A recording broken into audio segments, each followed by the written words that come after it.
Bonjour le monde. Yo tout le monde, c'est Tayon. La dernière vidéo a vraiment super bien marché, donc un énorme merci pour l'accueil et ça fait grave plaisir. Aujourd'hui j'enquille avec le roi des pouces, le maréchal du bleu, l'empereur des pouces bleus, Ibra TV.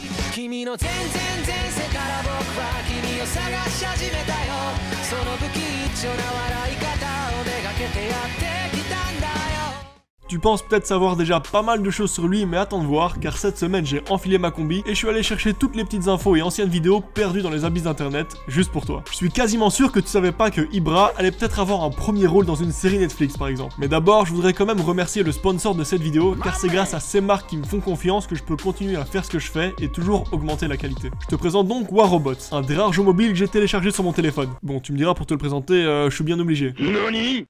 Mais pour tout dire, je l'avais déjà testé avant de faire la vidéo, donc ça veut dire qu'il est quand même pas dégueu. Déjà parce que t'as une communauté immense, le jeu a déjà été téléchargé des millions de fois quand même. Et puis mine de rien, honnêtement t'as un très large choix de gameplay et les graphismes sont vraiment pas mal pour un téléphone. Il y a plusieurs types de robots avec des caractéristiques différentes, donc tu peux vraiment jouer selon la façon que tu préfères. Moi par exemple, j'aime bien un style un peu nerveux, donc je prends un robot assez léger pour aller mêler mes adversaires. Et comme je t'ai dit, il y a beaucoup de joueurs, donc le jeu est très souvent mis à jour. Donc si ça te tente et que tu veux commencer à jouer dès maintenant, tu peux le télécharger avec mon lien qui se trouve en description. Et grâce à ça, t'auras pas mal de bonus qui sont quand même plutôt cool quand tu débutes. Tu reçois déjà un robot destrier avec une armure unique et un ensemble complet d'armes. Et en cadeau avec tout ça, 100 pièces d'or et 400 000 pièces d'argent pour aller pimper ton robot dans le garage. Et au-delà de ça, en fait, si tu veux soutenir ma chaîne activement autrement qu'en me laissant un pouce bleu, ce qui est déjà super, tu peux, comme je te l'ai dit, télécharger le jeu avec le lien en description. Mais comme j'aime pas trop le principe de demander directement de l'argent à ses abonnés, voilà, je préfère présenter un jeu sympa qui plaira sûrement à certains d'entre vous avec les petits cadeaux in-game. Et en plus de ça, ça me permet de gagner un peu d'argent pour développer la chaîne. Que demander de plus, à part que tu viennes me suivre sur Instagram. Maintenant que tu sais tout, on peut commencer cet épisode sur l'ingouche de terre le plus célèbre de France, Ibra TV.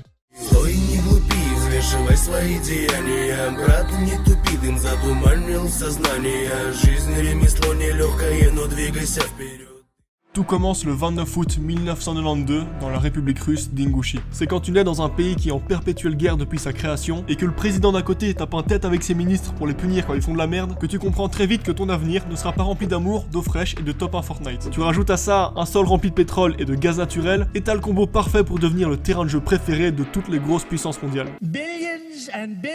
C'est ce genre de pays qui subit en permanence des guerres et des attaques terroristes mais qui n'est jamais médiatisé. Va savoir pourquoi. Ibrahim Tchetchoyev grandit donc dans un climat assez violent. Et c'est en partie pour ça que là-bas, tous les enfants sont très vite inscrits à des sports de combat dès lors qu'ils apprennent à marcher. Du coup, c'est pour ça que tu retrouves quand même pas mal de Russes venant de Tchétchénie, d'Ingouchie ou de Daghestan en MMA. Par exemple, comme le très connu aujourd'hui Khabib Nurmagomedov, qui lui à 10 ans faisait des entraînements classiques pour la lutte contre un ours. Comme tout le monde finalement, non ? C'est normal en Russie.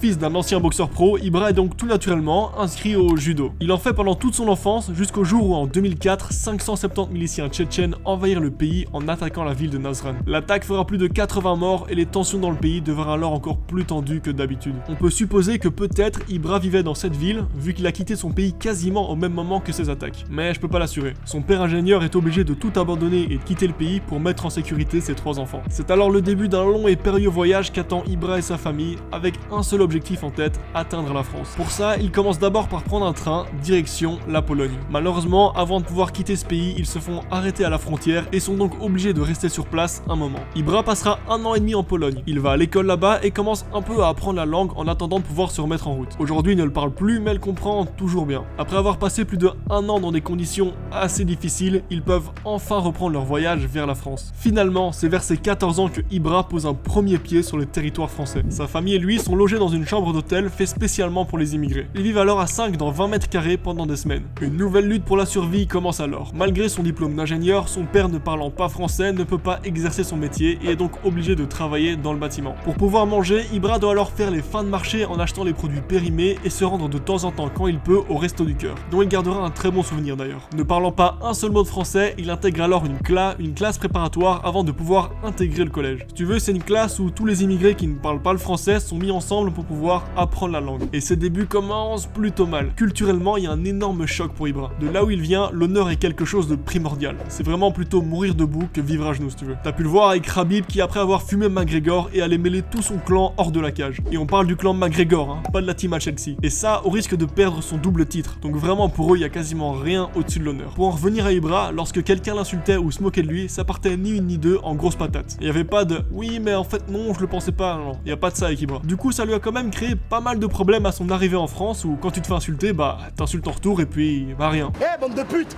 ramenez vos grandes gueules de salopes, je vous baise. Même encore aujourd'hui, il dit qu'il faut qu'il se retienne quand d'autres youtubeurs lui manquent de respect. Comme quoi, même avec autant d'efforts que tu veux, c'est quand même très compliqué de changer ta nature. Но скоро всех уложат в положение Ленин, когда прозвучит пиф-паф на поражение Керя. И если ты сильно хлопаешь дверью, или ты не воспитан, или у тебя гелик.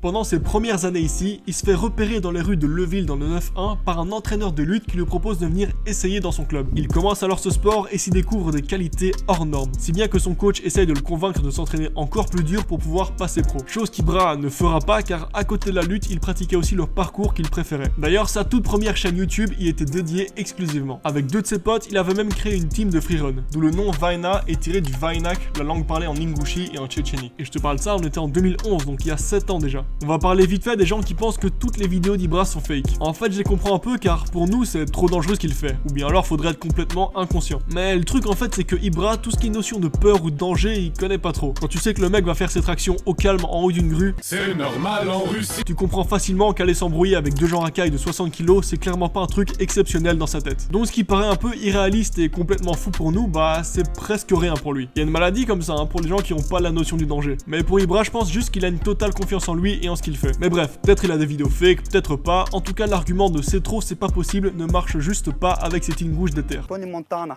Les années passent et comme il a pas trop la tête à faire des études, son père le met dans le bâtiment. Il raconte que cette expérience lui a vraiment appris la vie parce que travailler toute la journée sur des chantiers par -10 te fait vite réaliser que t'as pas envie de faire ça toute ta vie quoi. Levé pour 1002, c'est insultant. Ibra commence alors un nouveau job. Il le décrit comme la pire chose qu'il n'ait jamais dû faire de toute sa vie. Éducateur pour enfants. Quand je te dis qu'on n'est pas dans le même monde, monter en haut d'une grue c'est tranquille, mais passer une journée avec des gosses, ça c'est insurmontable. Malgré tout, il passe 2 ans dans ce centre aéré. En le quittant, il se promet de ne plus jamais avoir à travailler avec des enfants. Il commence alors une licence bébé JEPS pour devenir un coach sportif. Et c'est aussi vers ce moment qu'il lance sa chaîne Ibra TV. T'as vu, avant d'arriver à cette étape, il en a fait du chemin. Et qui aurait cru une seule seconde à son arrivée en France que ce petit deviendrait un jour un youtubeur à plus de 3 millions d'abonnés, un propriétaire de restaurant et un chef d'entreprise.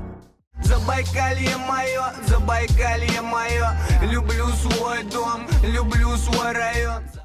Ses parents à la base étaient contre YouTube. Ils voulaient absolument que Ibra fasse des études et qu'il devienne médecin, avocat ou ingénieur. Mais lui n'avait qu'une chose en tête, et ça depuis son enfance en Ingouchi, devenir acteur à Hollywood. C'est après avoir vu les films de Jackie Chan ou encore les Predators qui ont vraiment créé en lui cette vocation. Et aussi parce qu'il veut devenir le premier Tchétchène / Ingouche à rentrer dans le monde du cinéma. Il commence alors par se lancer sur YouTube, seul, sans aucun soutien. Il prend un crédit pour s'acheter une caméra et demande à son frère de le filmer. Jusqu'au jour où il rencontrera ce bon vieux Jam qui deviendra son associé dans tout ce qu'il entreprendra. Après, tu connais, il s'est fait vraiment connaître grâce aux vidéos des racketteurs et des michtos. Mais aujourd'hui, sa nouvelle série qui cartonne vraiment, c'est YouTube Fight Club. Plus les combats passent et plus ça se professionnalise. Et heureusement d'ailleurs, car le genou que s'est mangé Valek aurait pu clairement tourner au drame dans les conditions où ils étaient. Mais maintenant, tu commences à le connaître. Ibra a plus d'ambition que simplement poster les combats sur YouTube. Il attend patiemment la légalisation du MMA en France pour être le premier à organiser les combats. Car au-delà de YouTube, Ibra, ce qu'il kiffe aussi faire, c'est organiser des événements. Et si ce projet voit le jour, je vois vraiment pas ce qu'Ibra pourrait faire de plus. Parce que là, il a déjà ses 2 chaînes à gérer, son restaurant avec Jam, sa marque de vêtements qui n'est pas vraiment lui mais plutôt un de ses potes, mais il a des parts dedans. Le mec a seulement 25 ans et est déjà à la tête de 3 entreprises. Avec tout ça, on peut dire que Ibra a grimpé l'échelle sociale comme si c'était une grue. Et c'est pas tout en fait, car il y a quelques temps, il a reçu une proposition pour un premier rôle dans une série Netflix. Avec ça, son rêve de cinéma n'est vraiment plus très loin. Mais malheureusement, il n'a pas pu accepter car son rôle comportait quelques scènes Peggy 18. et il ne voulait pas que ses parents le voient comme ça. Il y a toujours cette question d'honneur qui revient et qui est vraiment centrale dans sa vie. Pour se consoler de son côté, il a commencé à écrire un court-métrage. À voir si ça verra le jour, c'est une affaire à suivre en tout cas. Ibra ne parle pas beaucoup de son passé en vidéo. Je l'ai jamais vu se plaindre sur ses conditions de vie avant YouTube qui devaient clairement pas être faciles. Car arriver dans un pays dont tu ne parles pas la langue et être placé dans un HLM une pièce avec tes 3 frères et sœurs, ça a pas dû être la joie tous les jours. Et pourtant, comme je t'ai dit, je l'ai jamais entendu se plaindre. Au contraire, dans ses vidéos, il remercie la France de l'avoir accueilli et aidé sa famille. Depuis qu'il est arrivé ici, il n'a qu'une envie, c'est de réussir. Et il s'est donné les moyens de le faire malgré toutes les excuses qu'il aurait pu se trouver pour abandonner. Ça, c'est une mentalité de guerrier que personnellement, moi je respecte énormément.